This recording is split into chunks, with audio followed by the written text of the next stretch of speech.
This week on A to Z Running, we wrap up our Biosensor series by examining with Meridith Cass one of the most important aspects for runners, hydration. In running news, NCAA cross-country conference action was crazy, including some upsets and more predictable outcomes and more. Big Dog's Backyard Ultra saw the world's best meet, and they did not disappoint. How fast can 11-year-olds run? Well, it's pretty fast. We'll talk about that later. All this and more this week on A to Z Running.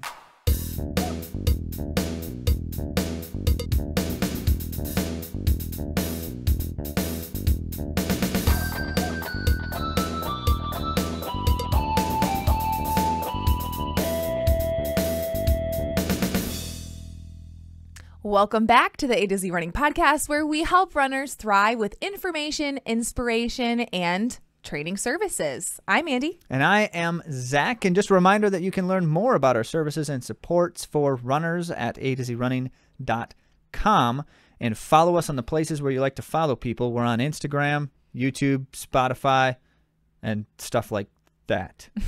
Does that capture it well? Yeah, we're on the places, except for TikTok. We're not on TikTok. A lot of people are trying to convince me lately. If you have a good argument, feel free to message me, but what's TikTok? I'm not convinced yet. It's the video. It's pretty much all like reels on Instagram, which I'm not sure you know what those are. Simple and very important question. Are serious people doing serious things on TikTok? Yeah, both. I do not believe silly you. things and serious things. I don't believe it. It's one informative and bit. fun. That's what I hear anyways. We will never be on TikTok, but that's okay because That's okay. You can hear our voice from every place that has places where you can hear voices. And you can find us on AtoZrunning.com, which is a way better website than TikTok, I can assure you. Well, let's get started with your questions.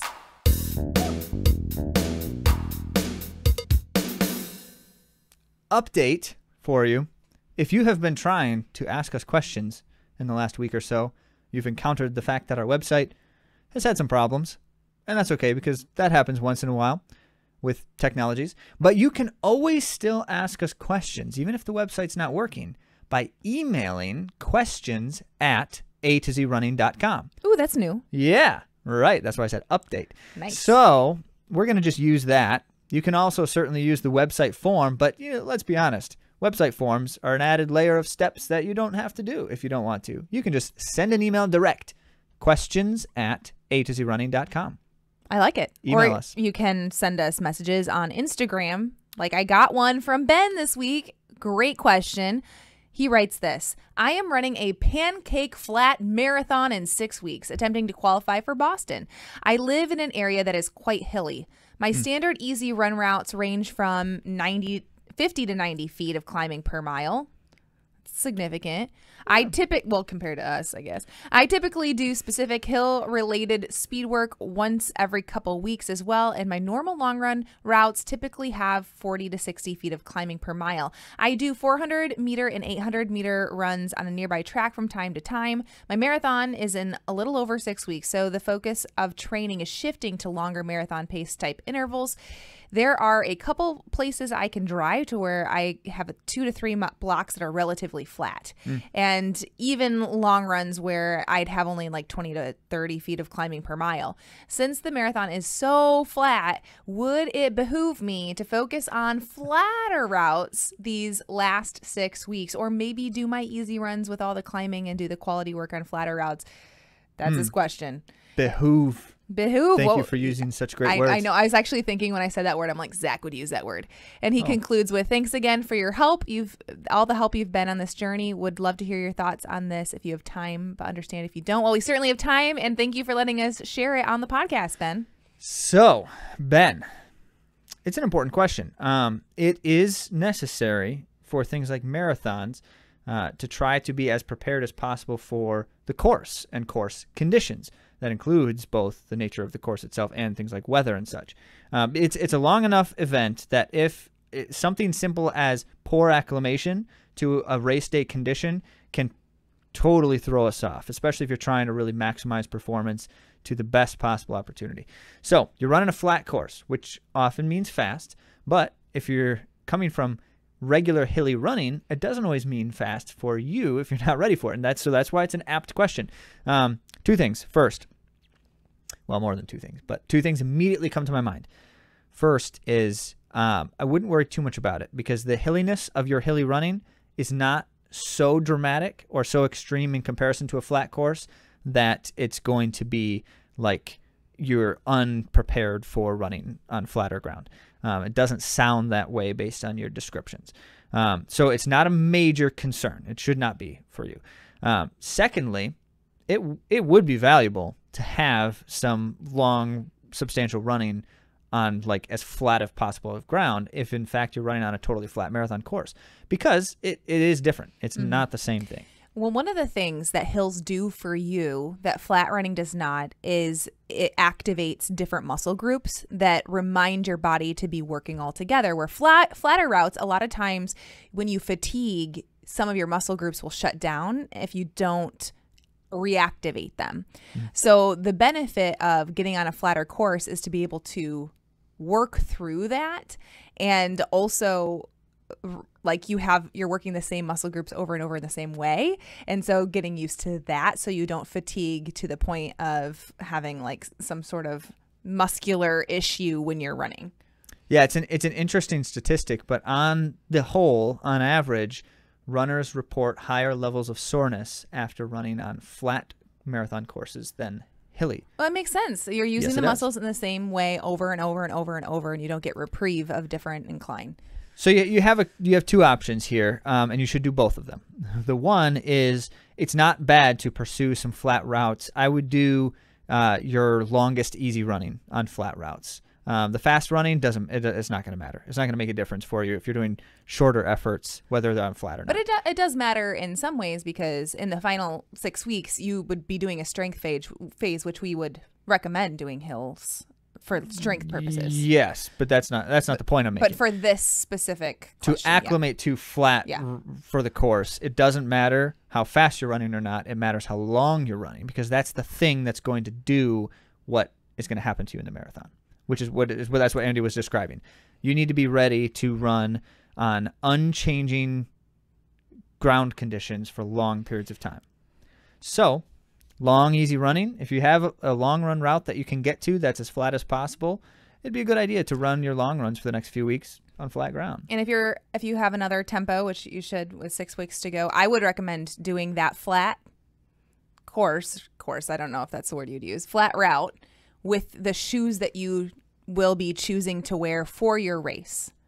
So do the hard effort flat ground with your shoes. That's a recommendation I have, so that nothing is surprising you when you get to race day. Okay. So you got two different recommendations from Andy and Zach this time, and you can take or leave both of them. I would say you should do both. Like, you do the long, easy running, but I also would put all the pieces together in a somewhat kind of like tempo rehearsal on flat ground with the shoes that you plan to wear on flat ground, because that changes how your biomechanics work. Yeah. So I guess the point is, if you want to do like almost everything on flat ground, my assumption based on your message here is that it's not terribly convenient for you to find a flat route. So if that's the case, then Andy and Zach have to debate which one we think it should be your priority. I think it's the long, easy running. Okay, so I'm not trying to take the last word. Do you need to have one more word before we proceed? No, okay. All right. So all of the above. But here's the point. There's another thing you can do as well that you should do in training a bit, so that this isn't like totally new to you in the race, but it's a race day strategy. And that is teach yourself some ways to check in with your running mechanics and do a manual reset while you're in the midst of the run. Because what's going to happen is when you're running on the flat ground, unchanging conditions, it's very easy to fall into ruts as you fatigue. So, as Andy was intimating at the very beginning, the hills do that for you automatically when you're running. They create a kind of reset in your biomechanics because you're shifting your mechanical function a little bit. So as you race in this marathon, you want to be able to do the same thing, because it is going to help you whether or not you're prepared to run on flat ground. So do this in some training runs. Once again, probably best to do them in the longer, easy efforts, because it's going to simulate the thing the most likely. But do something like swingers zombie drills, for instance, would be a good example. And Andy likes to address that one better than I can. What do you do when you do the Can? zombie drills? Oh, like which ones do you do? Yeah, I don't know. I don't You do the them ever. airplane You're the one who does zombie, them, so you you do know. the front zombie, you do the pencil zombie. Okay. I don't know what those are.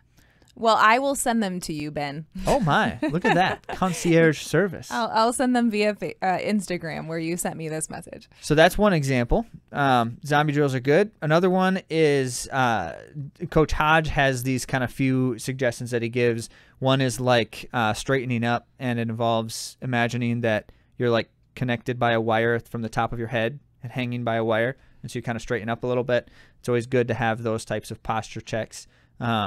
And then just always think about when you're fatiguing on the run, think about how you're lifting your heels and your knees, those two focal points.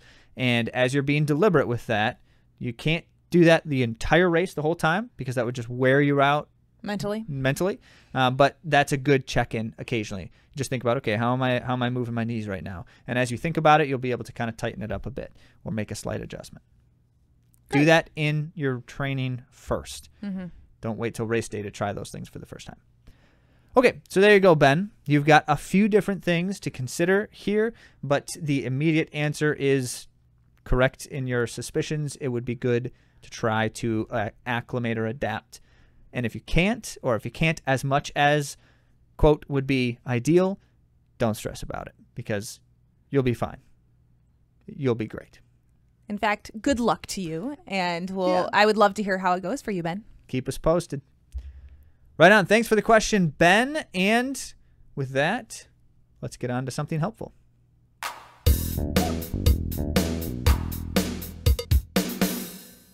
If you missed it, last week we interviewed CEO of NICS Biosensors, Meridith Cass, and specifically asked her about the biosensing industry. And in our interest of understanding what's going on in the industry better and being able to see kind of from the insider perspective, it was a great conversation. And so go back and listen to that if you'd like to.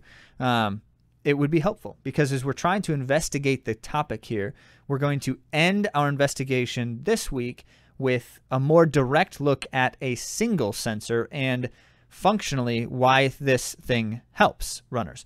So here we have guest again. NICS Biosensors is led by founder and CEO Meridith Cass, a graduate of Harvard Business School, former vice chair, and 9-time marathoner, as we shared last week. And remember, since the launch of NICS's first product last December, the NICS Hydration Biosensor, Meridith was selected for Inc.'s 2023 Female Founder 200 list for developing a biotechnological solution that helps soldiers, athletes, and hard labor workers stay adequately hydrated. And so, that being quite the claim, we thought it would be valuable to ask her about that technology specifically and how it functions, why it helps, and what it does for runners on both angles of the thing. How does it help you when you're in the midst of a thing in the moment? And how does it help you better prepare for and hone your practice of hydrating for your running?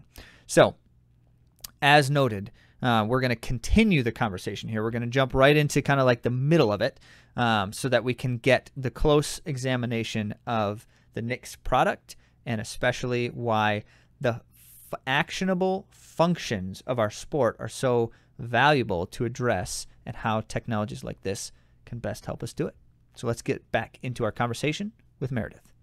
One of our pursuits right now is what are the ideas and options and products that are doing the good thing in the way that kind of meets your standard that you set forth. Putting these things in the health in the hands of consumers, but in an affordable, elegant pricing. I appreciate that. So that brings us to NICS. I think this is a good moment to transition specifically into why this product in terms of what is this one doing and how is it addressing that big vision that you laid out? Yeah, I mean, that vision is pretty lofty and that really does drive kind of all the decisions that we're making. And that vision, again, just being around introducing these new tools, these biosensors that can help quantify and kind of, I hate the phrase democratizing data, but that is really kind of what's happening. We're trying to how do we leverage what we know from the healthcare system, put that data in users' hands in ways that they can act on it on a day-to-day basis outside a traditional setting of care. And so I think it's kind of fun and exciting to think about all of the ranges of applications that fall under that vision. And if we're doing something consumer facing, it stands to reason that the molecular electrochemical analysis that our tools are doing is probably going to take place on, let's say, like a bodily fluid or some other kind of sample that's non-invasive, or at least non-invasive enough that you don't have to be at the doctor to access it.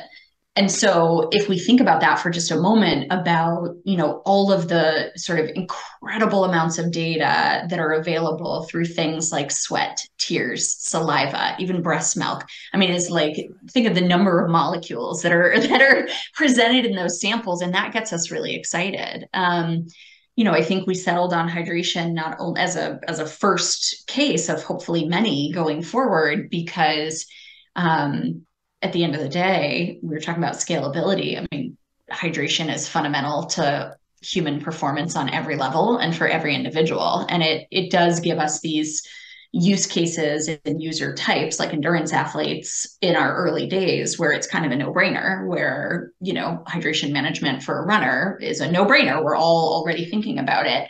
But the hope is that at some point in the future, we think about hydration as a vital sign, just like blood pressure and, blood oxygen and your height and weight, that really should probably be measured every time you go to the doctor, because it's going to impact every other test that gets done that day. So it's a pretty lofty vision that, in our early days here as an 8-person company, that, we're starting really focused. Yeah. That's, you alluded to even there that, yes, this is something that's obvious to endurance athletes, but it's relevant to all people all the time. Yeah. And immediately reminded me of the time, this wasn't that long ago. In fact, my dad, who does construction work, was building a deck one summer, and outside all day on a Saturday, and in the sun, and it was a hot day in particular. And he knew, I'm going to need to hydrate well, right? So he had this ginormous, it was like a 5-gallon, thing of water, and he was drinking it all day long. Now, he ended up in the ER at the end of the day. And of course, the immediate question people say, well, what happened there? What went wrong? Doctor tells him, you were drinking plenty of water and no electrolytes whatsoever. He was just drinking water. So that's when my dad learned that's why Gatorade was invented, right? Well, as it happens in that moment, if he's got, for instance, a sensor on his arm while he's out there working on this deck, then he doesn't have to wonder, am I drinking enough water or did I get enough electrolytes? He would be able to know when he should be drinking. So I'm exactly jumping the gun a little bit here, but that fascinates me. And as you say it, I'm like, well, of course. What's the best kind of service is the word I'm going to use here. It's a product, but what's the best kind of service we can do for people with these types of things? And the answer is, well, the thing that everyone needs is where we start. Absolutely. I love it. So tell me more then about how Nix achieves that end as you are describing it. Yeah, I mean, so what we're doing right now is measuring the sweat directly. So as you're losing it, we're pulling it off the surface of the skin totally non-invasively. We're measuring it right there in the patch, doing all sorts of analytics. But the data that we then process and send to the user, whether it's on their phone or their Garmin watch or their bike computer or their Apple Watch, whatever they're using, we're going to give you cumulative fluid losses over time, cumulative electrolyte losses over time. We're going to give you the opportunity to get alerts at intervals of your choosing. So I like to get alerts, let's call it every 4 ounces, something manageable where I can drink those 4 ounces and then keep moving. And, there's no point in time where I'm being told I need to drink 20 ounces or something absurd. And so all of that data you can get in real time while you're out on the roads. So it's almost like that little coach in the ear, that very much like do this now type of feedback. That's really the core of the problem that we're trying to solve for endurance athletes. The secondary part of that is that we're going to capture all of that data throughout the various workouts that you're going to use it for. And we're going to correlate that to the environment that you were operating in. So was it hot and humid? Was it cold and overcast? Was it windy and you were at altitude? We're going to capture all of those environmental features, which have a huge impact on your sweat rate. That part I think is pretty intuitive. The part that's maybe less intuitive is that for one individual, as we sweat faster, the concentration of electrolytes in our sweat actually increases. So even for one person, if you now are doing intervals, let's say, or it's a more intense workout one day, or it's hotter and more humid, and so you are sweating faster, you are losing electrolytes faster at a higher concentration than when it was lower. And so there's real value in kind of capturing that, what we call your sweat profile, and starting to understand how sensitive you are specifically to heat versus humidity versus altitude as compared to somebody else. And then the final piece is then we can take that historical database, if you will, that personal database, and keeping in mind this accounts for, you know, the fact that there's variability between you and me. You've got your sweat profile, I've got mine. And we can leverage that into a predictive model where now maybe it's race day or maybe it's just another long run day. And you need to understand, in the same way that we're all like, what do I wear today based on today's weather? Now we can also say to ourselves, what are my fluid and electrolyte needs going to be today? How much do I need to be drinking? Right on, right on.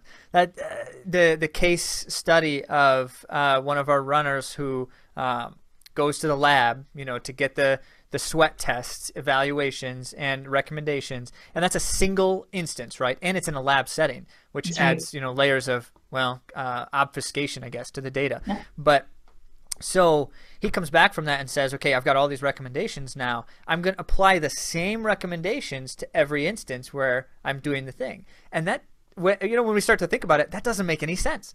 That, of That's course, right. it wouldn't be the same if the conditions are different, but also you have one data point. You need a lot more than that to potentially Yeah. create this predictive model. Yeah. How Exactly. good. Yep. And when we stop to think about the different factors that will make your sweat rate change, and then again, in turn, make your electrolyte loss rate change, I mean, it's massive. It's all of those environmental elements. It's the intensity of your workout. It's the clothing or the gear that you might be wearing. It's whether you're sick. We're finding menstrual cycle, caffeine consumption. I mean, these can all have impacts that we're just starting to learn about. That, you know, if you're not measuring it for yourself, then, as you were saying a few minutes ago, then quite literally you're guessing. And when the consequences of guessing it wrong are as high as they are, and God forbid on race day you hit the wall because you didn't know your data, then you've just spent 4 to 6 months training for that day, you know? You've sold us, right? You just sold us right there, because the consequence is so high. And that's exactly right. And it's not, you know, we talk about all the time with runners that we put too much pressure on ourselves to perform in that like culminating moment. Yeah. And part of that pressure and expectation risks or jeopardizing performance. But Absolutely. as it were, you could take some of the worry away with something like this. But you put, you know, we put all our eggs in that one basket, and the mindset of the runner, if I can say it this generally, is do everything I can to make that the best possible experience, or a chance of the best possible experience. And so, Absolutely. Yeah, no, I was just gonna say, like, as I was learning, you know, sort of the sport and kind of trying to pick things up. I mean, for me, the goal is literally like I want to hit the finish line like with my hands in the air instead of like crawling over the finish line on all fours. And so anything that I can do to then just, you know, almost have like a little safety net of like, all right, I'm not going to hit the wall from nutrition. I'm not going to hit the wall from fitness. I'm not going to hit the wall from hydration. If you can just have like a little safety, you know, insurance policy against one of those, it feels worth it. that's exactly right. Worth it for sure. I'm curious in terms of how that's possible. Like how can this technology take such a essentially what seems like such a small sampling, sweat sample, and produce this kind of information in a reliable manner? What's going on there?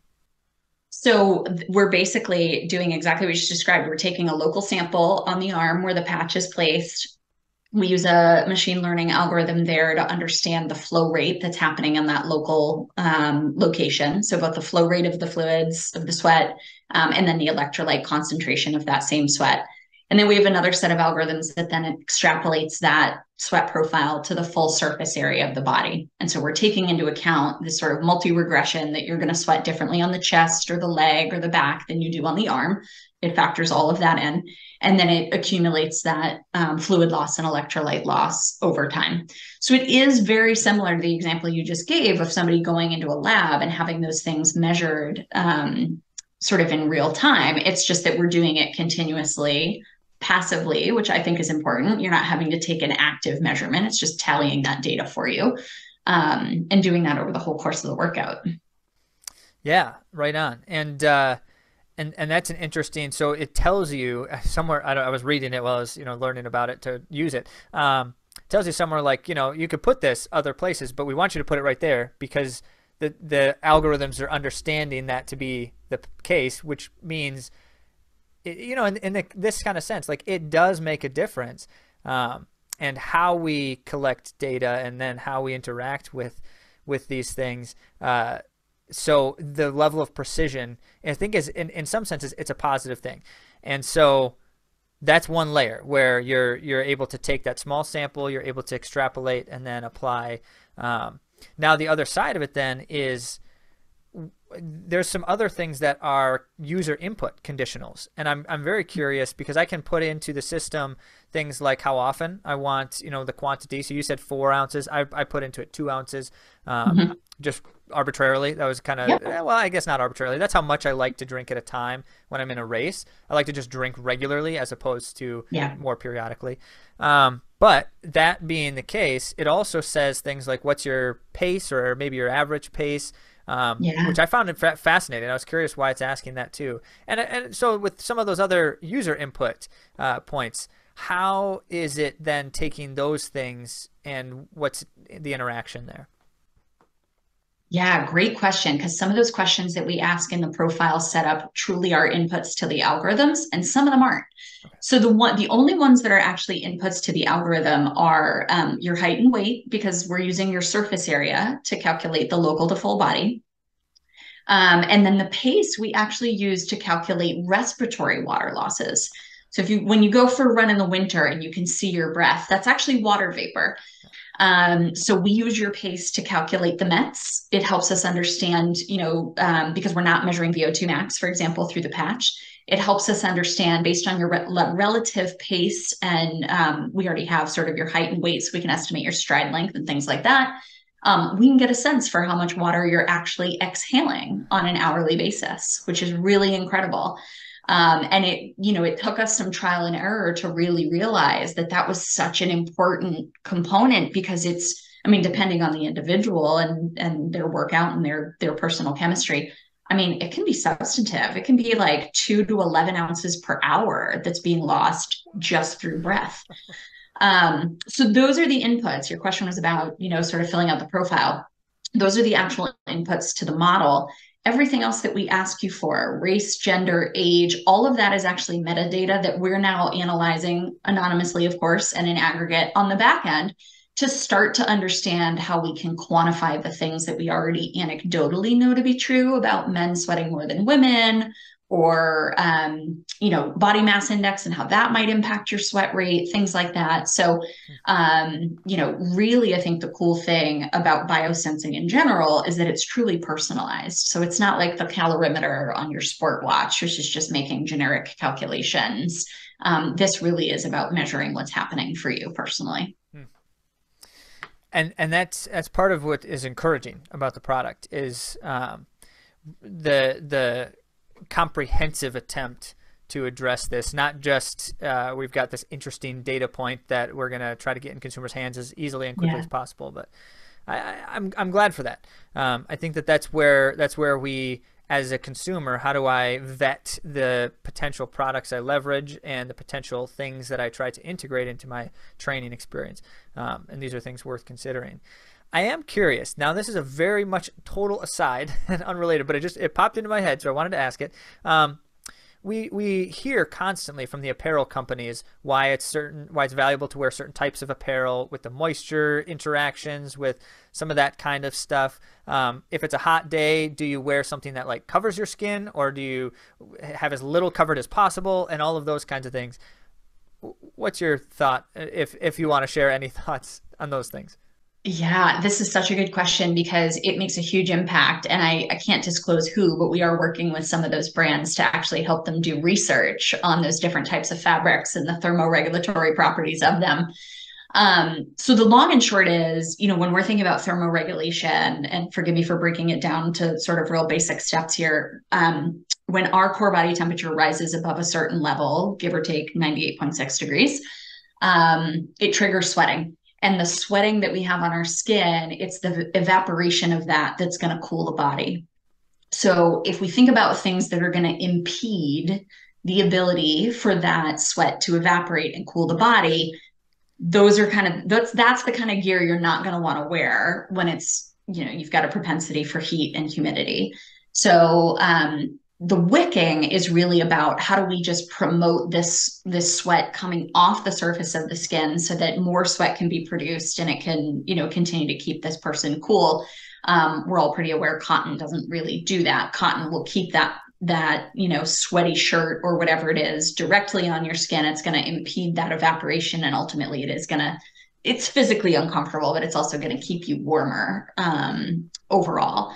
So it's super fascinating to think about that stuff. And that's why even in the winter, and we are in fact sweating in the winter, I will say, we get this question a lot, is in general, we are sweating more slowly in the winter than we are in the summer. But when you add in gear and jackets and layers and hats and things like that, the real key difference that sometimes makes us think we're not sweating at all is evaporation, and that it's happening. Evaporation happens at a certain rate that can be hard to calculate because it is related to temperature and humidity and dew point with respect to the environmental conditions. But if evaporation is happening faster than sweat, you might think you're not sweating, when in reality, you probably are. So it's a really interesting question. I mean, just further, fodder for the whole argument that there's all these myriad factors that are going to impact your sweat rate and your electrolyte loss rate, and trying to keep mental math on those is probably a very tall task. Right. That it is. Well, okay. So in trying to then, the person who says, all right, I'm sold on the value and need, what does a optimal use case look like here? Should someone be wearing something like this every single day for every single kind of run or effort? Is there a kind of like use it in these certain capacities through this certain period of time to generate the best possible profile? What does that look like?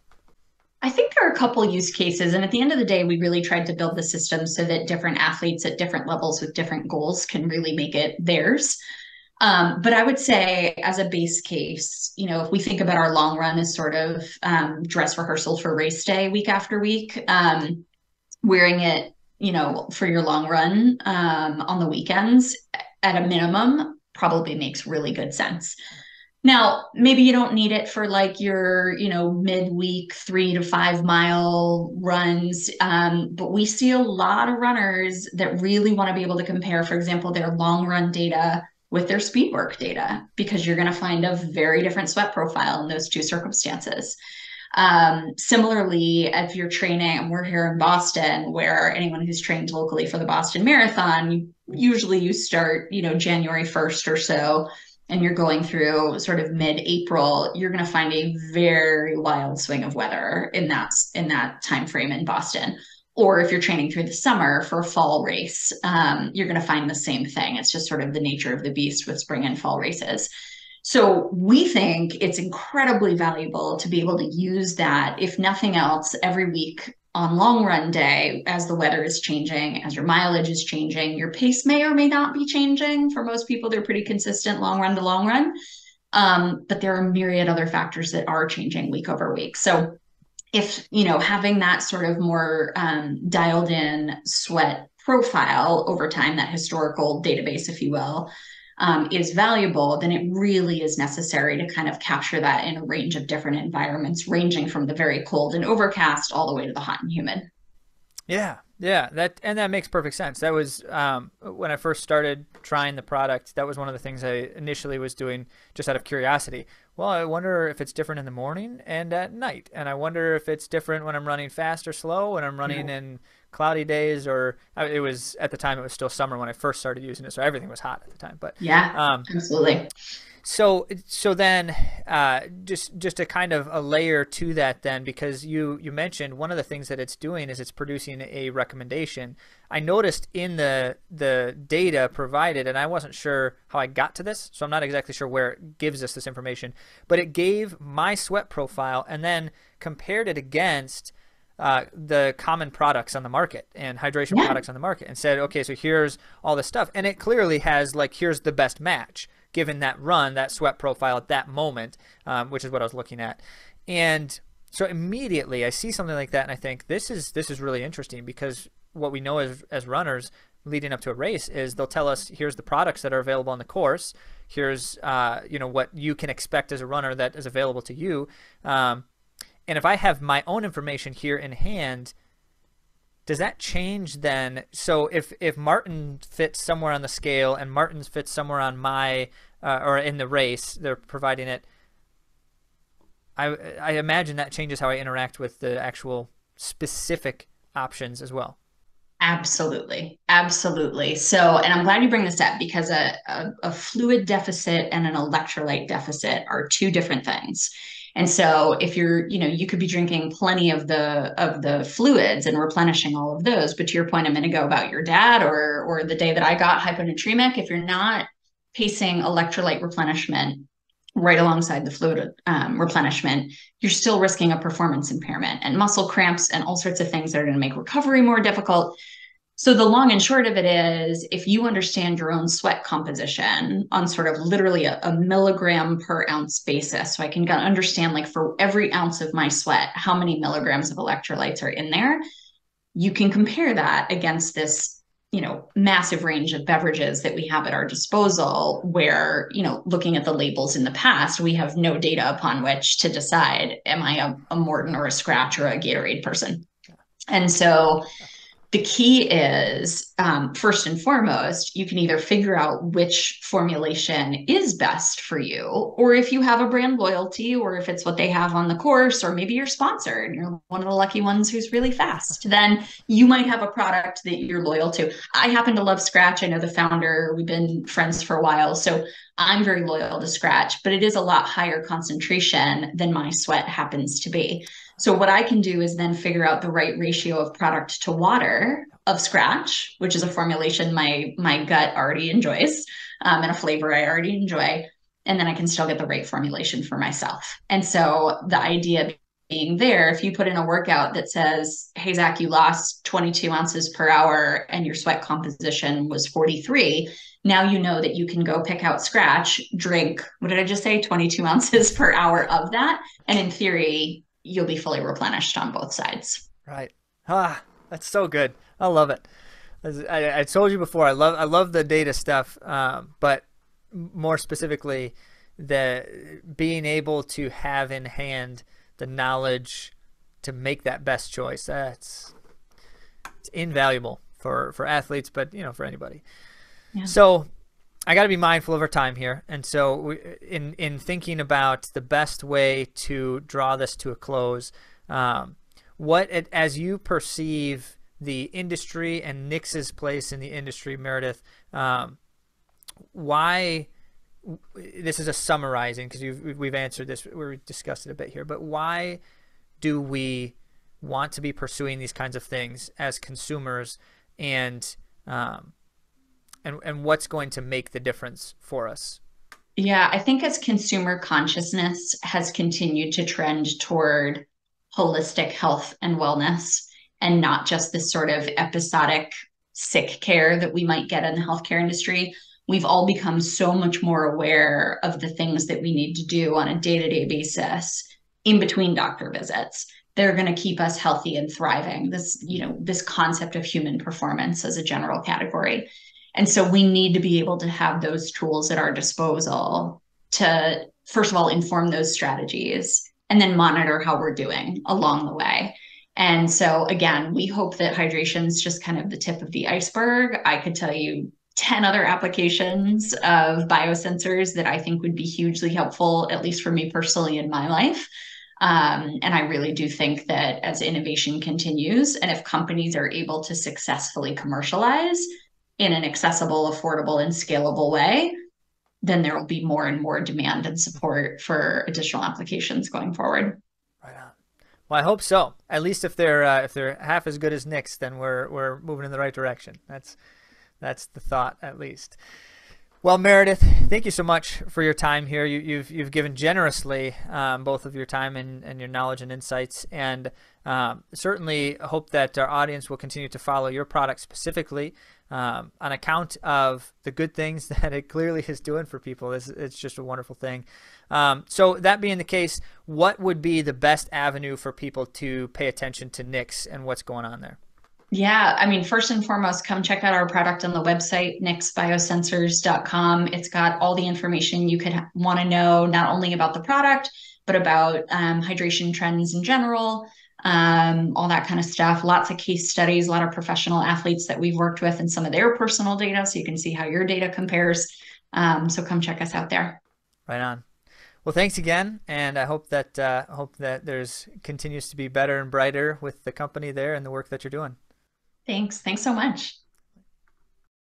Well, thanks again, Meridith, Thank you. all of your time and your insights and knowledge of the industry, and for sharing about your product specifically. We're glad to take the opportunity to look at things like that, because as runners, it's important for us to understand what these things can do for us and what their limitations may be. And I think that's one of the important reflections I always have with this kind of stuff is, like, we say it so often on the podcast here, but we want runners to be more intuitive in the way we do things. There's a massive trend right now in the running world at large to create dependencies. And I don't know where exactly the trend comes from, but there are some data that support some of these things. And so we get a convolution of some legitimate things and some other things that are just unnecessary or are not terribly helpful or are potentially counterproductive. And we're trying to sift through all of that. So if there's a kind of summarizing reflection about biosensors here as we're wrapping up the series now at this point, it is to fully understand what the biosensor technology you might be using, what that does, and is it giving you actionable data that addresses an improvement in the function as a runner, and can you leverage that to become more intuitive in the way you do it as well? It does not behoove us, to use Ben's word from our question segment, it does not behoove us to become runners who are dependent on technologies plugged into our bodies at all times to be optimized. That is not the way to go. And so, knowing that, what are ways that we can use these technologies to develop ourselves as better, wholesome runners? And I think this one fits the bill for ones that can potentially help with that. Great. Well, thank you, Meridith. Let's get on to the world of running.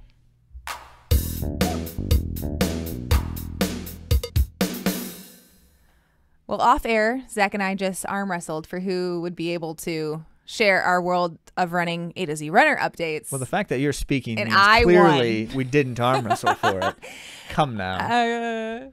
Okay, maybe he gave the win to me. Anyway, Monumental Marathon was awesome. We had some really great performances from A to Z runners and friends of ours who we heard, many of you who ran at the Indy Monumental Run. Jacob ran a 4-minute marathon PR. Laura ran an incredible marathon debut. Laura S. ran a 20-minute PR, and her previous PR was 15 years ago, so she's crushing it. That's a different Laura, by the way. That's two different Lauras. Yep. Madeline ran her first marathon since baby, and Mallory ran an 8-minute PR. Nice job, cuz. So exciting. And in the half marathon, we had 2 runners and 2 incredible performances. CJ ran a 7-minute PR in his half marathon, and Kyle also ran a 7-minute PR. Is anyone noticing the trend here? PRs. If you want to be amazing as a runner, you have to do 2 simple things right now, apparently. You have to run with A to Z running and run Monumental. Those are the 2 things. If you do those 2 things, amazing things are going to happen, right? Well, the formula for success doesn't have to Oh, include that's us not- as your coaches, Oh, but it is oh. being deliberate with your time and your energy and your training and balancing that in some way I mean, in your life I was to joking. thrive. I was joking, Andy. but also they had great conditions. it was a great day. Yeah. And people were doing amazing things, and people did some crazy, great preparation for those amazing things, and it just came together. Lots of hard It was work. good. Mary won the Team Orphans Halloween 5K too. She jumped in that. It was kind of a last minute thing. She's going to do time trial, and she's like, I'll do a 5K. And she ran awesome, and she won. So that's really fun. Right on. Congrats, Mary. So, moving on now, in the NCAA, cross-country conference action was crazy and interesting. So we, as I said previously, we don't spend a ton of time talking about cross-country, but we love it, or at least I do. and I would talk more about it. I love following it. Do I love to participate? That is questionable. Well, here's part of the reason why we don't spend a lot of time talking about cross-country during the season. And it was a statement reiterated on Let's Run's summary of the cross-country conference action over the weekend, which is the regular season of cross-country is like mostly meaningless. Like half the people don't run half the time. You get like teams that run like half of their varsity squad every time, and you just never know who's going to race. Some that run in mud, some that run on like flat dirt. And then you've got people running on like gravel or concrete in California, and people running in like 6 inches of mud and swamp in the Midwest. And then somehow you're supposed to say like these are comparable experiences. Not. So it's just this weird thing. Cross country is a strange sport, specifically in the United States. Other parts of the world, it's a little bit more like, well, no, it's really not. So as I start to say that, if you go do cross country in Northern and Central Europe, then you're basically going to expect to have to do things like leap over creeks and fences and hurdle all sorts of obstacles while running through 6 inches of mud. But if you do cross country in Southern Europe or Northern Africa, then you're going to be running like basically track courses that are close to as fast as you can get on ground that is not track or concrete, right? So it just depends. And all of that says it's fascinating, but it's really when you get to championship season where everyone's racing at the same time in the same course that things start to become meaningful, I guess. But one thing that's consistent is that Parker Valby continues to win always. Nice transition. By a lot. Consistent is the truth this season. She has been crushing everybody, including a substantial win over Caitlin Toohey, which means a lot. But means a lot. Caitlin Toohey, defending NCAA cross country champ, who's amazing.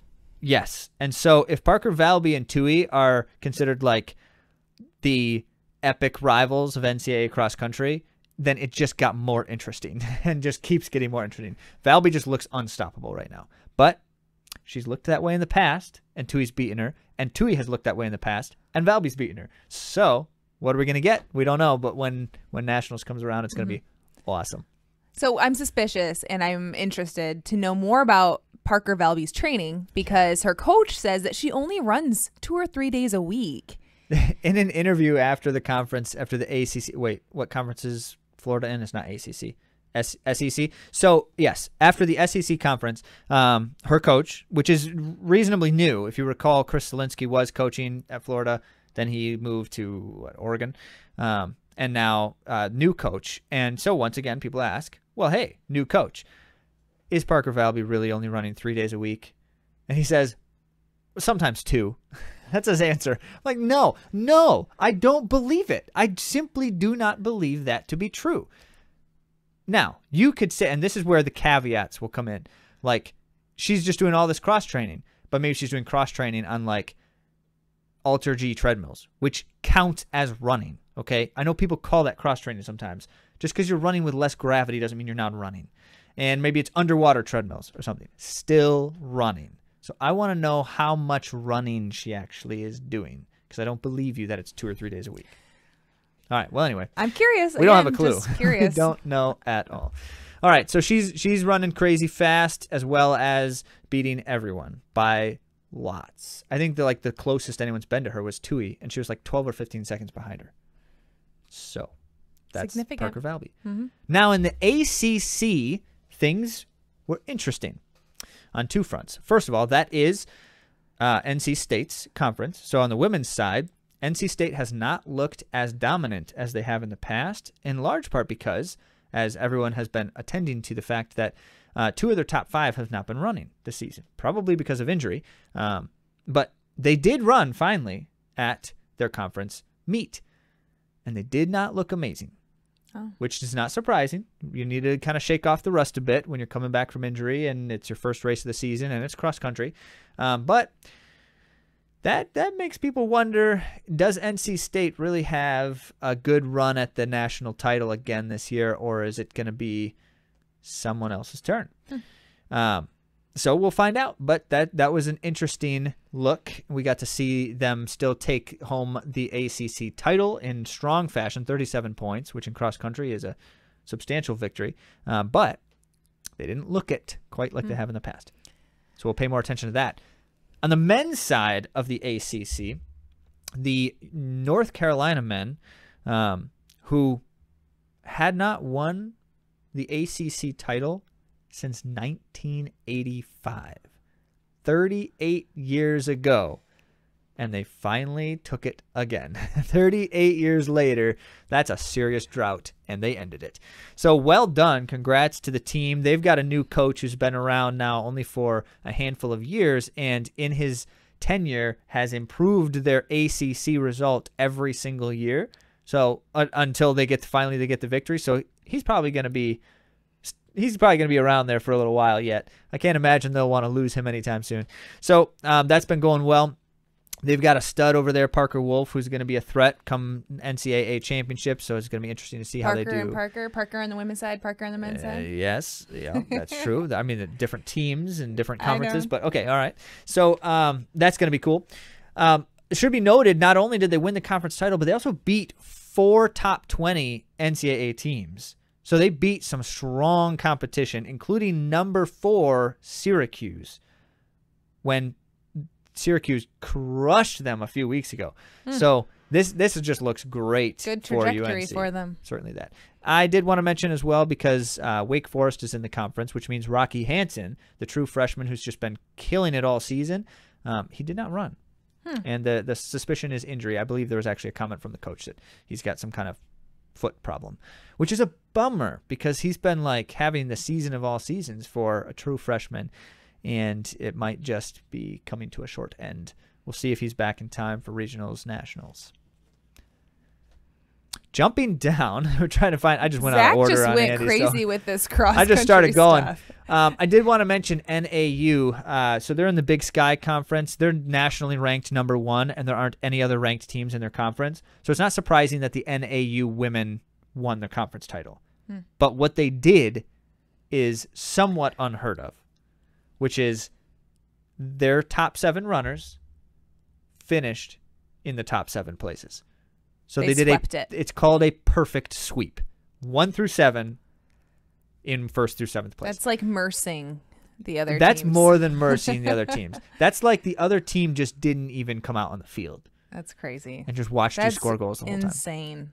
That does not happen. And so the fact that they did that, and we see NC State looking a little fragile, everyone's saying it's NAU's national title to lose at this point because they just are looking so dominant. Elise Stearns takes home the title for the meet and certainly is going to be a threat come nationals on the individual side as well. Now, where are we at? Pac-12. Go ahead, Andy. I didn't write this, so I think you should. Okay, fair enough. Well, Pac-12, as many of you know, which you know far more about this than I do, because I don't really pay that much attention to NCAA politics, but Pac-12 is done as a conference after this year. Oh. They're actually shutting down the conference, the Pac-12 conference. So I know that means things for lots of things. I don't know what those things are.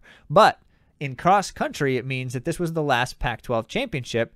And so there's kind of like a badge of who can take the final title, right? Ah. And who was it? Stanford. All Stanford right. men won the final. They win a lot. They do. It's not surprising. However, what makes this momentous is that prior to winning that title, Stanford and Oregon were tied for the most Pac-12 titles at 16 apiece.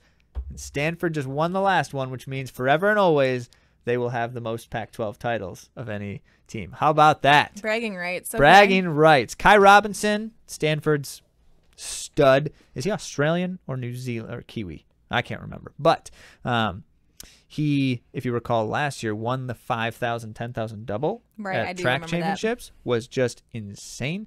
Well, he's been looking great still, and so certainly one of the guys to beat when it comes to the national title. But it should be noted that Stanford signed the freshman duo, Lex and Leo Young. The bros. Yep. And they, is that what they call themselves on their YouTube channel? Oh, I don't know. I don't know either. I have watched their YouTube, though. It was entertaining. Yeah. Anyway, so they are true freshmen and have not had the greatest of seasons so far, which is not bad. You're a freshman. You're not supposed to be like immediate contributors at these powerhouse programs. But Lex Young showed up big for the team at the conference championship, and he's been having a slow improvement over the course of the season. And finishing 12th in the conference as the top true freshman, that looks great. Finishing 4th for Stanford, so he's now contributing and scoring. That's also great. Leo Young did not run. He's been apparently having some injury types of issues of some kind, but he did not run. Now, more on true freshmen later, because as you recall, there's like it's a stud freshman class. We'll talk about them more in a moment. But I did want to just mention the Big Ten, mostly because Wisconsin men won another Big Ten title. And if anyone's wondering if that's a familiar sound, it's because they've won 54 Big Ten cross-country titles. 54. So that's a lot. That's 54 years that Wisconsin has won the title. Has anyone else won a Big Ten cross-country title for the men ever? I don't know. But Michigan State's women won on the female side, so a little bit of a shout-out to a somewhat home team, as it were. And I should mention that Bob Liking of Wisconsin won the individual title as well, and why that's significant is because that's number 3 in a row for Liking, and that means if he can win a 4th, he joins an elite group.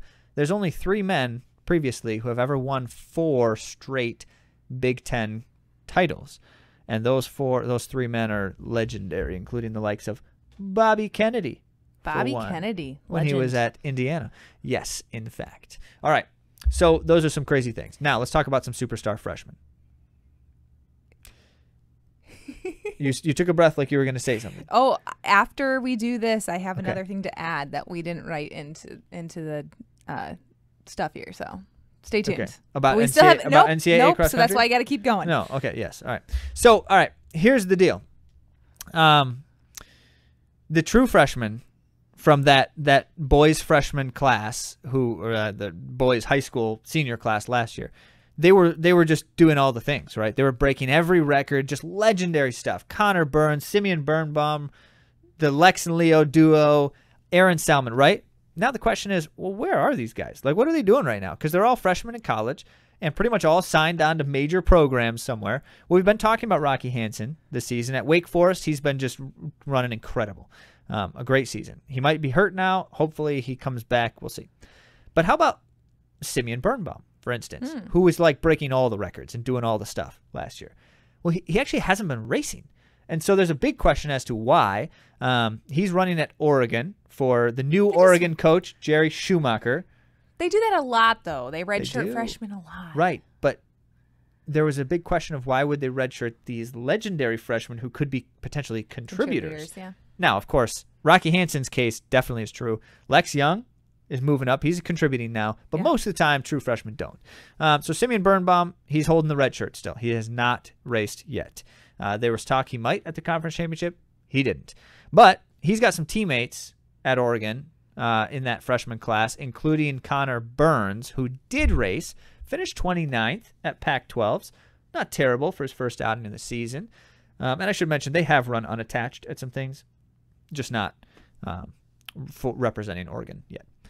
And so Tyrone Gorsey of Washington now also raced Pac-12s, finished 19th, not far behind Lex Young, and that looks good. So he's certainly in a decent state now. And Aaron Salmon is now running for NAU, and sounds like he might be dealing with some injury stuff. If you recall, he ended the season last year tearing his IT band and then still trying to race on it. That's horrible. Not great. No. So there might be some lingering, making sure that he's not starting to get into things too soon kind of situation. So, and there's others, but just wanted to share a few updates for you. Okay, we just talked about like young people. So we talked about college age, and then for high school, I did want to mention you're gonna mention little Ritz. I'm gonna mention Addie Ritzenhein, Dathan and Kaylin Ritzenhein's daughter, just won her state championship for a class, and she won easily. She's a sophomore in a time of 17 minutes 8.2 seconds. Wasn't it a record? It's a meet record, state meet record. Yep. As a sophomore. Nice job, Addie. Yeah. You recall we mentioned her last year as a freshman. She was the highest finisher for freshmen in the Foot Locker, except it's not called Foot Locker anymore. Whoever the title sponsor is now of Foot Locker, but everyone still calls it that. So she's just continuing her onward, upward march. Which is super fun. And we all know Dathan Ritzenhein's success, but also her mom, Kaylin Ritzenhein, was an incredible runner too, both in high school and college. So it's fun. Yeah. It's fun to see, like, the legacy here. Do two legendary runners get together and make legendary babies? Well, they do in this case. So great work, Addie. Congrats on that. And hopefully we'll see more from her at the national meets this season. All right. Now let's zoom out from cross country and in hundreds of miles out to the backyard ultras. So we really like talking about backyard ultras because it's just such an interesting thing, but this is just crazy. So as reported by I Run Far, which I think is just a great name for an organization. They have a lot of great articles. Yeah, they do. This is good stuff. So quick note, backyard ultras. Remember what this is. A yard is a certain distance measure. And I don't know exactly when these started, but they started becoming popular around 2011. So it's a relatively new event still. But what you do for a backyard ultra is you run these yards. A yard is 4.16 miles repeating, which remind me of the exact fraction. Is that 4 1/8? It's a fraction, not a decimal. That's the actual distance. But it's 4 and change miles. And what you have to do is you have to start each loop at the top of the hour. And if you miss a start time, so if you can't finish the previous loop before the next hour, you're out. And it's a last man standing event, elimination event. So you just keep going until no one else is there. And then if you can finish one more, you win the race. Now, brutal. The question becomes, how many yards can people run doing this? And remember, since it's a last man standing event, it's kind of grueling. You just have to keep going until someone else quits. It's partly mind games in that sense too. Well, there's kind of like a benchmark for the men's side of things. 100 hours or 100 yards is this major benchmark. That means if you do the math right, that you're running 416 miles, right? 417 basically miles. Also days. Yeah, 100 hours. So these guys are usually covering a yard in like 45 to 55 minutes.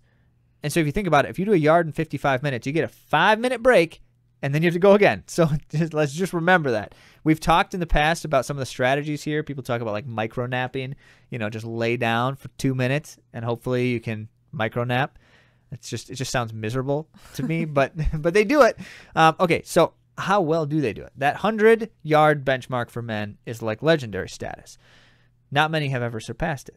Well, 6 of them did all at once in the Big Dog Backyard Ultra. Because they got some big names with some accolades behind them too. They did. Those big names include previous world record holder Meridith Cass, the 2021 Big Dog champ Harvey Lewis, the current world record holder Phil Gore, among others. So these guys, head to head with some of the legends. This is one of those events where it's like you really hope that no one else shows up because otherwise you just keep going, right? Well, they do it. And 6 of them are still running after 100 hours. And that's when things start to kind of get a little bit crazy. First, it was Gore and Japan's Teramichi Morishita who call it quits after 100. So they didn't start the 101st. We're done. We're not going to try it. That was enough. That was the goal. That was enough. Which, by the way, for Phil Gore of Australia, that was only a shade under his world record, which is 102 yards. So 6 men are at the world record points now at this point. Well, Gore and Morishita call it quits. And then it was Geertz who timed out on the 101st, which means he just couldn't finish it before the end of the time. Otherwise, he was still trying to do it. So you got 3 left. You're after 101, which means they're starting the world record, right? 102 is world record. Are you talking about hours or miles? It's hours and yards. And yards. Because it means the same thing, right? You have to finish a yard each hour. So Thank you. 101 hours in, and there's 3 guys still going, which means that if they were to all be done after the 102nd, that means that they would have a 3-way tie for Phil Gore's world record. So they all have it. With the way this works, it doesn't matter exactly how fast you finish any of these things. It's just how many yards you complete is the record. So it was Ihor Veres, Bartosz Fudali, and Lewis, who are the 3 still left standing. Well, all 3 beat the previous world record and finish 103 yards. Wow. So that's new world record, 3-man tie going into this. All right, well, 103 down, and Fudali calls it quits. He does not start the 104th. He's like, okay, that was enough. And I can't imagine why. So 103 yards, 104 starts. Veres and Lewis not only complete 104, they finish 105, still going. Finish 106, still going. Finish 107. The 2 of them are just like dueling it out. Here's what's interesting. Veres is finishing each yard like 5 or 6 minutes or more ahead of Lewis. So he gets like substantially more rest in between. And Lewis is looking terrible the whole time. Race director, in fact, is describing this as like Lewis looked worse than almost everyone by like yard 50. And yet here he is at 107. Still going. What a beast. What is just amazing is here they go. They finish 107. And Lewis basically finishes with like a minute to spare, turns around to start 108, and they both take off. And it was Veres who stopped and just turned around and came back. He said, no, I'm done. I can't do it. So all Lewis has to do is finish that 108th yard. In an hour. Within an hour, and he gets the record. Did he do it? Yes. Yes, he did it. Yep, he did it. So 450 miles. Lewis, 450 miles later, 108 hours, 108 yards, new world record. Just try to contemplate this for a moment. I can't. He averaged about 52, 53 minutes. Maybe it was a touch more for each yard. So we're talking for 108 hours straight with no more than 5 to 10 minutes of rest. He's just running. And his strategy worked. 150 miles. That's incredible. It's mind-boggling. I don't want to think about it. I'm done thinking about it. Actually, so I'm not, because we got to talk about the women. So, yeah. Well, the women's event was won by French woman Claire Banworth, who bested her own national record by adding 12 additional yards. 12 additional hours. Yep. Talk about, well, percentage-wise, that's 25% further than her previous record. She went 60 altogether. Nice. And 4 years ago, this event was won overall in 60 yards. So, yeah, this is interesting trivia. All right, so just think about the development of this sport, of this event, I should say, so far. In 2019, the Big Dog Ultra, Backyard Ultra, was won by, on the men's side, in 60 yards. In 2023, 4 years later, the women have surpassed that. The women's world record right now is 74 yards. Held, by the way, by 57-year-old Jennifer Russo, which is brutal. That's 311 miles, people. That's what that is. All right, That's a lot of miles. We're just looking at an emerging event of extreme running that is just, right now, it's just more or less unparalleled. There's just nothing out there quite like it. And now the new men's record, 108, 450 miles. Crazy. Well, we have another world record on the docket for you. It seems to be a regular occurrence these days on the world of running.